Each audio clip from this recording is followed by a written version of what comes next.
الحمد لله رب العالمين والعاقبة للمتقين ولا عدوان إلا على الظالمين، والصلاة والسلام على إمام الموحدين الذي حكم بين الناس بحكم رب العالمين، وعلى آله وصحبه ومن تبعهم بإحسان إلى يوم الدين. أما بعد، السلام عليكم ورحمة الله وبركاته. برادران و خواهران عزیزم، بارک الله فیکم. بإذن الله سبحانه و تعالی این حلقه 13 از آموزش حکم الله است، یا به عباره دیگر کشف نمودن شبهات اهل بدعت در مسئله حکم الله، یا در موضوع حکم نمودن به حکم غیر الله.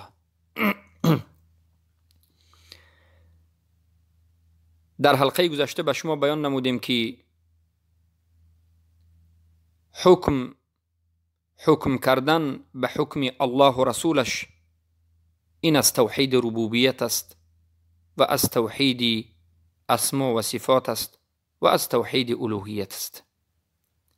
هر کسی که به حکم الله و رسولش حکم می کند و حکم الله و رسولش را تنظیم و سیستم الله و رسولش را قبول می کند و اختیار می کند و تطبیق می نماید، توحید الوهیت، ربوبیت و اسما و صفات را گویا تطبیق می کند. و هر کسی که این کار می کند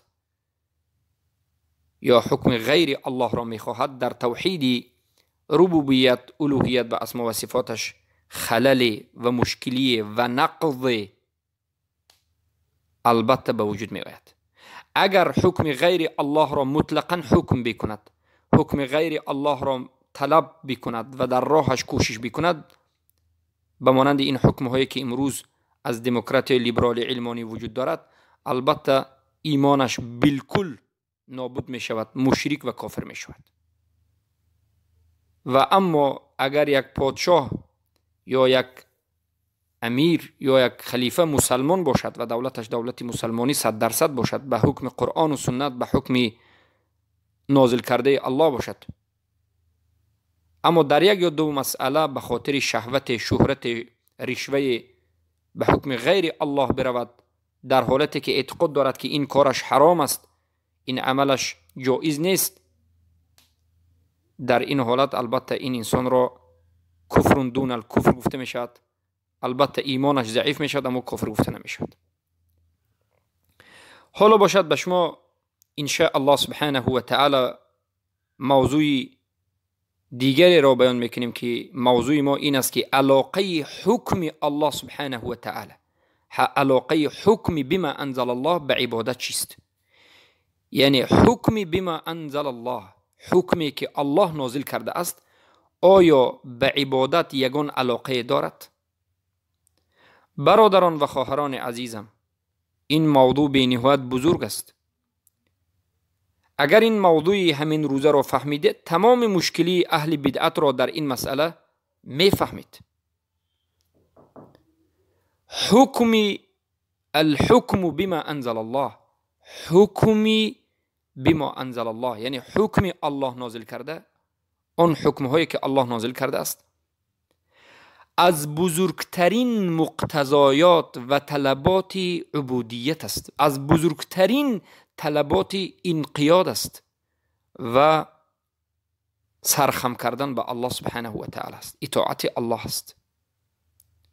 انقیاد چیست؟ عمل است. یعنی از بزرگترین نمود عمل همچون عبادت و از بزرگترین عبودیت یعنی بندگی کردن به الله از بزرگترین عبادت است، از بزرگترین، یکی از بزرگترین بندگی کردن به الله، بندگی را به الله انجام دادن، عبادت را به الله انجام دادن، این تطبیق کردن حکمی بما انزل الله است.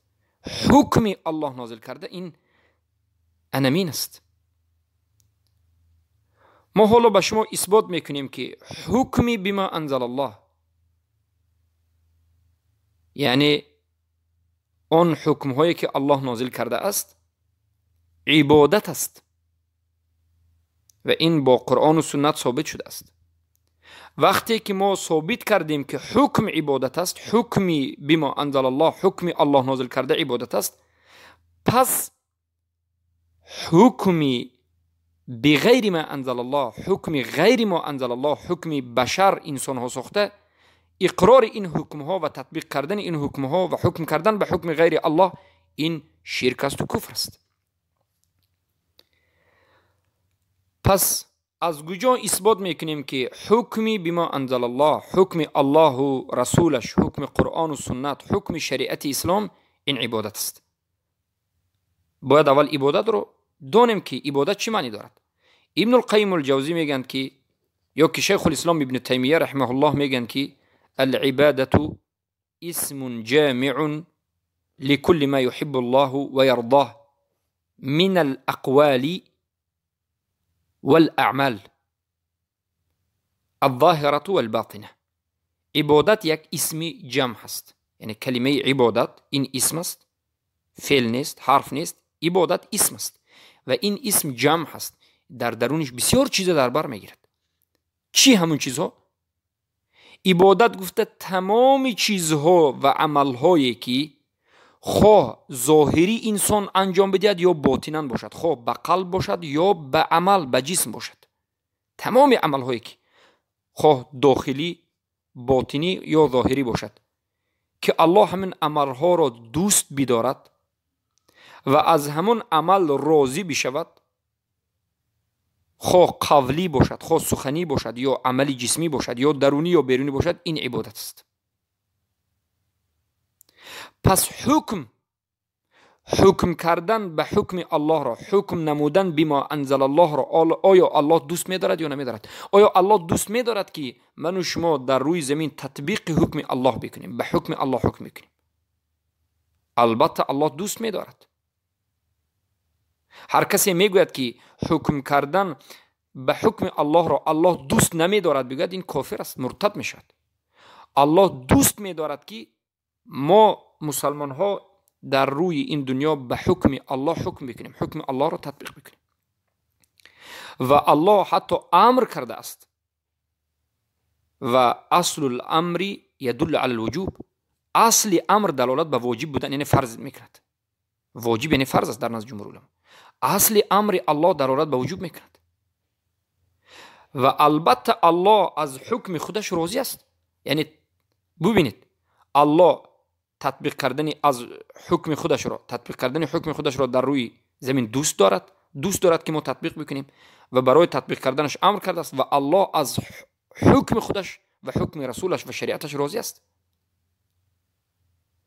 پس هر چیزی که الله امر کرده است این داخل به عموم عبادت است. از همین جهت حکم عبادت است. و تحاکم، مراجعت کردن به محکمه های شریعتی از عبادت های هست که الله دوست می دارد و راضی می شود. چگونه ای که در مراجعت کردن به محکمه یعنی خواری و زاری و شکستگی و سرخمی و اطاعت این حکم به وجود میاد.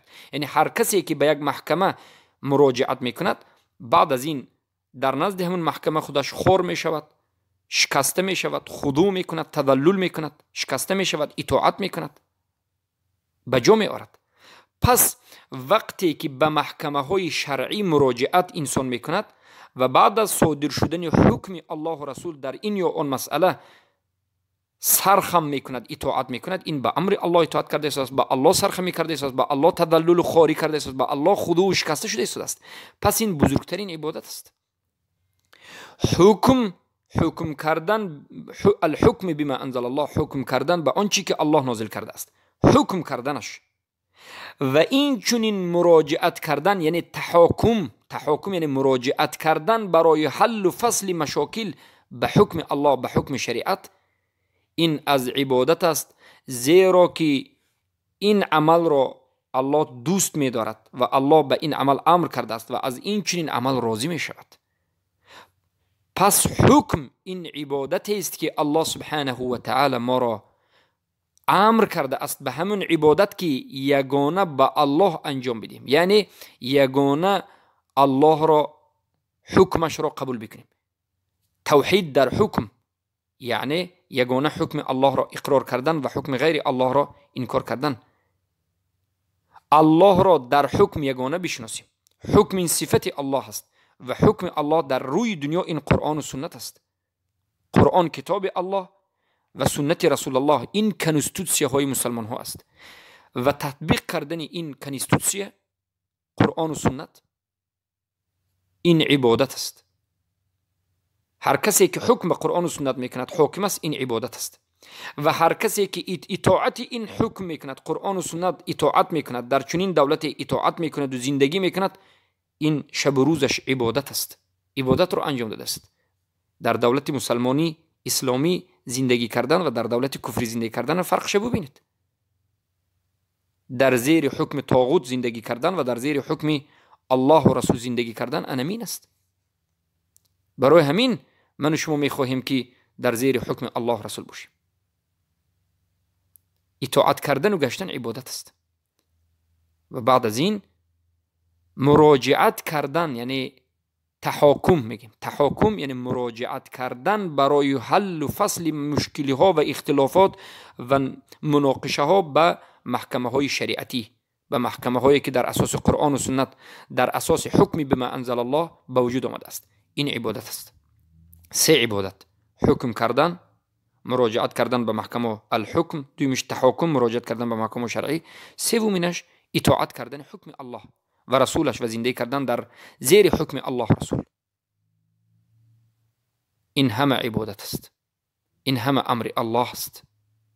الله امر کرده است که ما در این مسائل در اطاعت کردن باید به حکم الله اطاعت بکنیم، در حکم کردن باید به حکم تنها و یکتا به حکم الله و در محکمه مراجعت کردن به حکم الله بکنیم. یعنی در این مسائل ما الله را یگانه اطاعت بکنیم و موحد باشیم و این امر الله است. در سوره یوسف آیه 40 الله میگه اعوذ بالله من الشیطان الرجیم این الحکم الا لله، حکم نیست بجز از الله، یعنی تمام حکم از آن الله است. باید به حکم الله حکم بکنید. دیگر حکم هایی که هست این حکم ها حکم نیست، اینها باطلات است، مزخرفات است، اینها زباله است، اینها یک مثل موسر هست، افلاسی ها هست. این حکم هایی که بشر میبرد این همش افلاسی هست و یک قدری ندارد، چرا که همه حکم از آن الله است. در دوام آیه الله میگه امر الا تعبدوا الا ایه، الله امر میکند که بجز او الله سبحانه و تعالی دیگر کسی را عبادت نکنید، دیگر حکم کسی را اطاعت نکنید، یگانه الله را اطاعت بکنید، عبادت بکنید. برادران و خواهران عزیز، شما بگید که در اینجا امر الا تعبدوا آمده است، عبادت چگونه اطاعت شد؟ در نزد اهل سنت و الجماعت وقتی که به تفسیر قرآن و سنت نظر میکنید در بسیار حالت علمای اهل سلف را میبینید که عبادت را به معنای اطاعت هم آورده اند. مقصود در عبادت در بعض آیات ها این اطاعت است، این طاعت است. امر الا تعبدوا الا ایه، یعنی الله امر کرد که بجز الله دیگر کسی را اطاعت نکنید، یعنی بجز الله به حکم کسی سرخم نکنید و اطاعت نکنید، تنها حکم الله را اطاعت بکنید. عبادت به معنای طاعت. مثلا نظر بکنید برای اینکه ما به شما اثبات بکنیم که عبادت در بعض حالتها به معنای طاعت هم می آید، نظر بکنید به سوره مثلا مریم آیه 44. حقیقت عبادت شیطان رو نظر بکنید. عبادت شیطان یعنی به شیطان سجده کردن و به شیطان یعنی طواف کردن نیست، بلکه اطاعت کردن شیطان، اطاعت کردن حکم شیطان، سیستم شیطان، این عبادت است. سبحان الله. مثلا در سوره مریم آیه 44 آمده است که الله میگه یا ابتی لا تعبد الشیطان. ابراهیم علیه السلام به پدرش میگن که ای پدر جان، ای پدرم، شیطان رو عبادت نکن. این الشیطان کان للرحمن عصیه. البته شیطان به الله، به رحمان سبحانه و تعالی سرکشی کرده بود. محل شاهد چیست؟ محل شاهد این است که اون قوم شیطان رو خودش رو عبادت نمی کردن، بلکه اطاعت شیطان می کردن. شیطان به اونها یعنی راههای گمراهی رو نشان میداد، اونها رو وسوسه می کرد. اونها بت را عبادت میکردند، هیکل پرستی میکردند، حکم شیطان را میگرفتند. یعنی هیکل پرستی کردن یعنی اطاعت شیطان را کردن و عبادت شیطان را کردن. یا که در سوره یاسین آیه 60 اومده است الم اعهد الیکم یا بنی آدم الا تعبدوا شیطان. الله میگه که ای فرزندان آدم آیا به شما پیمان عهد نکرده بودیم که شما شیطان را عبادت نکنید؟ یعنی بنده ها به الله عهد بسته است، تمام انسان ها که ای الله ما فقط تو را میپرستیم و شیطان را عبادت نمیکنیم.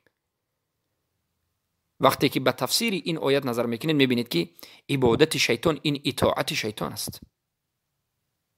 بعض اطاعت شیطان است که انسان را کافر میکند، در شرک، در کفر اکبر، در نواقض الاسلام. یا بعض اطاعت های شیطان است که انسان چی میکند؟ ایمانش بینها ضعیف میکند، به مانند اینکه در زنا کردن و شراب نوشیدن و دزدی کردن به شیطان اطاعت نمودن.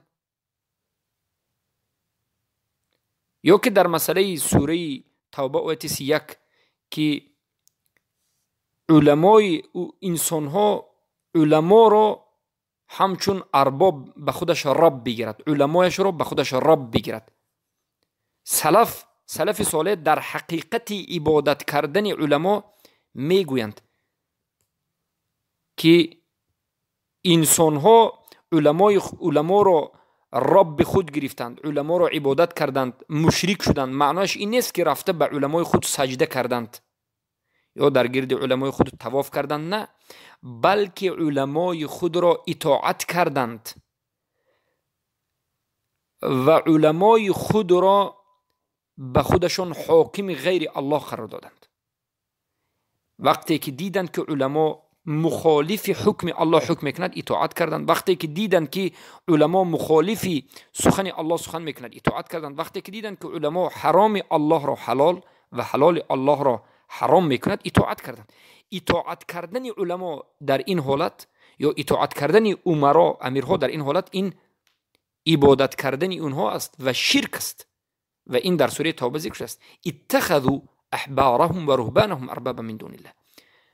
علمای خودشان، پیشوای خودشان، زاهدان خودشان را بجز الله به خودشان اله و رب گرفتند. یعنی رفته سجده کردند یا در نظرش از وی چیز دعا کردند، نه، بلکه اطاعت کردند. عبادت در اینجا به معنای اطاعت است. پس از همین جهت فهمیده می شود که شریک قرار دادن به الله در حکم الله و شریک قرار دادن به الله در عبادت الله هر دویش به یک معنا است. هر انسانی که در عبادت به الله شریک قرار میدهد بت پرست می شود، یا که قبر را به الله شریک قرار میدهد اولیا پرست می شود، یا وسیله به قبر میگیرد، همه اینها مشرک است. یا ذبح به غیر الله میکند، مشرک شد، مشرک در عبادت شد. و اما کسی دیگر حکم به غیر حکم الله میکند، مراجعت به محکمه های غیر الله رسول میکند، یا که ابتغاء و اراده و طلبات و کوشش برای تحقیق کردن حکم الله میکند، این هم مشرک شد. مشرک شدن در حکم و مشرک شدن در عبادت هر دویش به یک معنا است، هر دویش یک نمود مشرک است، فرق ندارد. یک انسان می رود به درخت سجده میکند، به قبر سجده میکند. یک انسان می رود به حکم غیر الله اطاعت میکند و خضوع میکند و تذلل میکند، یا حکم غیر الله را مطلقاً تطبیق میکند. پس هر کسی که به یک نظامی، به یک قانونی که بنده ها برآورده است و مخالف حکم بما انزل الله است، مخالف حکم الله رسول است، اطاعت میکند و پیروی میکند و تابعش میشود، و یک کسی دیگری که صنم میپرستد، بت میپرستد و سجده بر وثن میکند، هر دویش برابر است، هر دویش مشرک است. خوب دقت بدید. پس هر کسی که با الله خضوع میکند و سرخم میکند سبحانه و تعالی و با الله اطاعت میکند و به سوی قرآن و سنت، به سوی وحی الله تحاکم میکند، مراجعت میکند به محکمه های شرعی این عبادت کننده الله است. و هر کسی که سرخم می کند به غیر الله، به غیر حکم الله پیروی و متابعت می کند و تحاکم به غیر شریعت الله می کند، مراجعت به غیر شریعت الله می کند، به تحقیق والله که طاغوت را عبادت کرده است، طاغوت پرست شده است و به طاغوت انقیاد را انجام داده است. یعنی به طاغوت انقیاد کرده است، به طاغوت عمل را انجام داده است، طاغوت پرست شده است.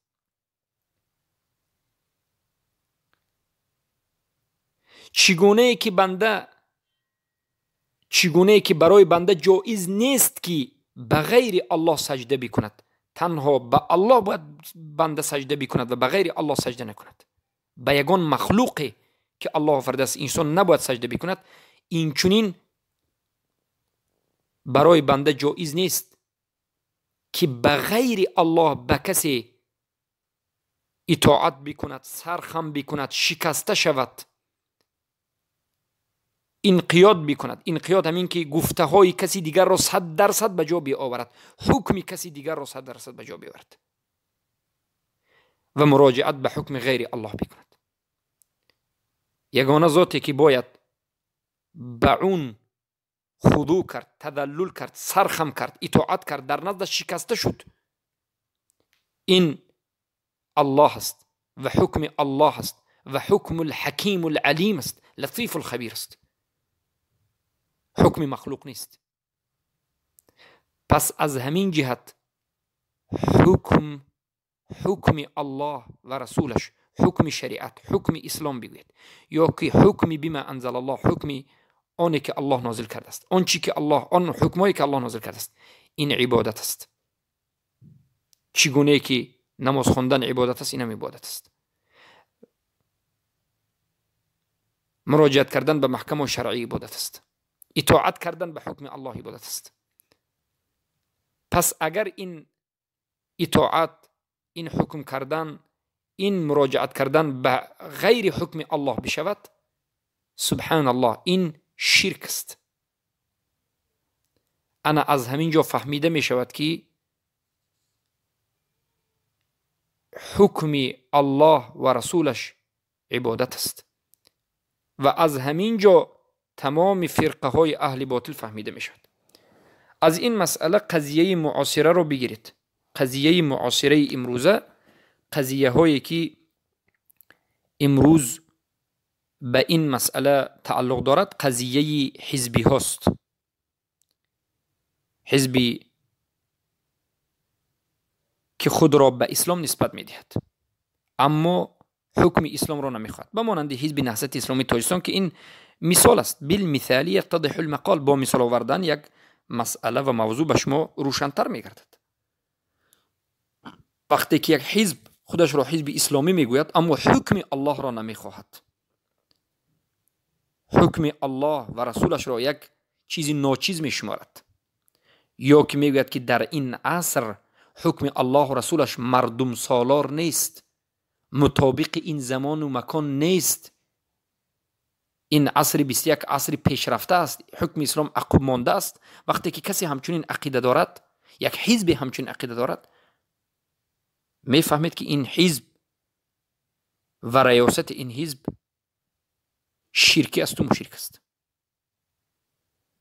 اما انسان هایی که عادی هستند و کورکورانه در آمدند و از این چیزا بیخبرند، البته این عملشون کفر است و شرک است، باید توبه کنند و بروند و حجت رسانیده باید شود.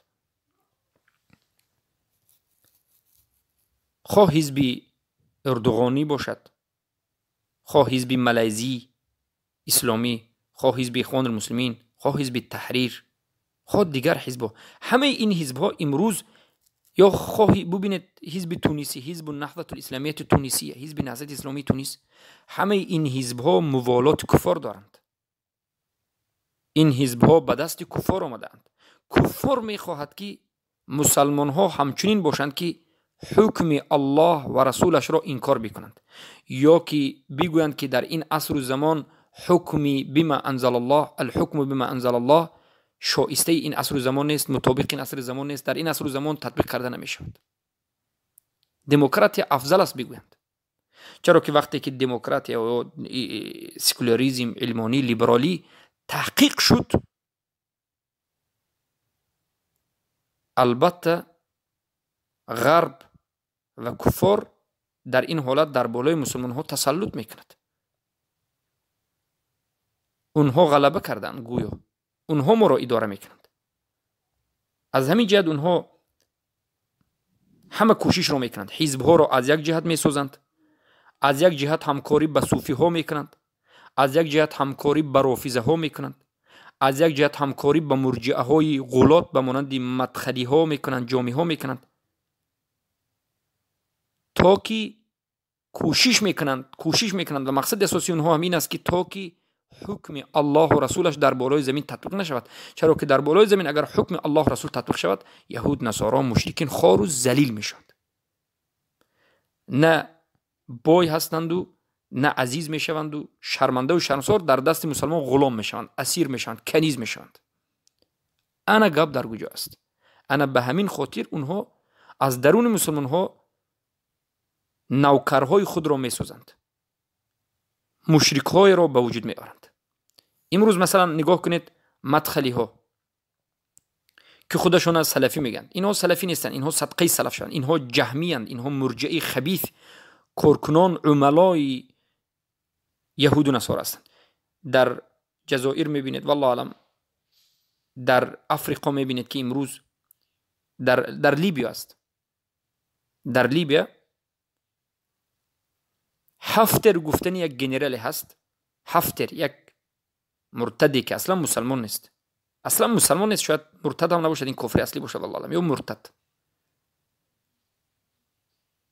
دیگر مسلمان ها را کشته ایستاده است به خاطر دموکراتی کردن دولت و جماعت مدخلی ها. این حزب مدخلیه هزارها نفر الان در زیر بیرق دموکراتیا، در زیر بیرق حفتر مرده ایستادند، حرکت کردند و باز این عملشون جود گفته ایستادند.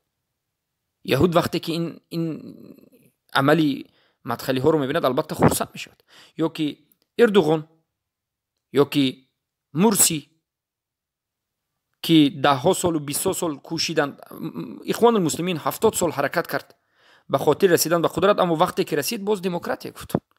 مثل اروپا تمام محرمات جایز است، اما توحید جایز نیست، اعلاء کلمت الله جایز نیست. کسانی که توحید میگند حبس هستند و یا کشته میشوند. اینا بازیچه یهودند. یا حزب نهضت اسلامی تاجیکستان که امروز میگوید که نام اسلام در حزب نهضت الاسلام تاجیکستان این یک ماده هست، این ماده بود، ما اصلا اسلام نمیخوایم، میگه ما دموکراتی میخوایم. یا دیگر گروه ها، تمام حزب و حرکت هایی که امروز وجود دارد همش در دموکراتی و در شرک و در کفر است. یگانه راه و نجات، یگانه راهی که نجات است و این راه حق است، این مطابقت کردن با قرآن و سنت و این حزب الله و حزب الله است. حزب الله یعنی کسانی که با قرآن و سنت چنگ میزنند، قرآن و سنت رو به فهم سلف امت میفهمند، به فهم صحابگان میفهمند و حکم الله رو اختیار میکنند. حزب الله وقتی که میگیم شما بنو نفهمید که این حسن نصر الله که رافضی هست در لیبی است، در بیروت است. نه، اینو همش مرتد است، اینو همش مشرک است، اینو حزب الله نه، اینو حزب الشیطان است، لعنت الله علیه. وقتی که ما حزب الله میگیم موحد رو در نظر داریم، کسی که با قرآن و سنت چنگ میزند و اون حزب الله که الله در قرآنش میگه الا ان حزب الله هم الغالبون یا مفلحون، اینا انا من حزب الله که با قرآن و سنت چنگ زدند و قرآن و سنت رو به فهم صحابه ها فهمیدند و حکم الله را از توحید میدانند، از عبادت میدانند، از کلمت لا اله الا الله و از دین میدانند. بارک الله فیکم. با همین القرار رو به پایان میرسانیم و باذن الله سبحانه و تعالی در حلقه آینده به شما علاقه حکمی بما انزل الله، علاقه حکم الله رسولش با توحید یعنی با لا اله الا الله و با شرطهای اون بیان میکنیم. السلام علیکم و رحمت الله و برکاته. اللهم علمنا مما ينفعنا وينفعنا مما علمتنا انك انت العليم الحكيم. امين.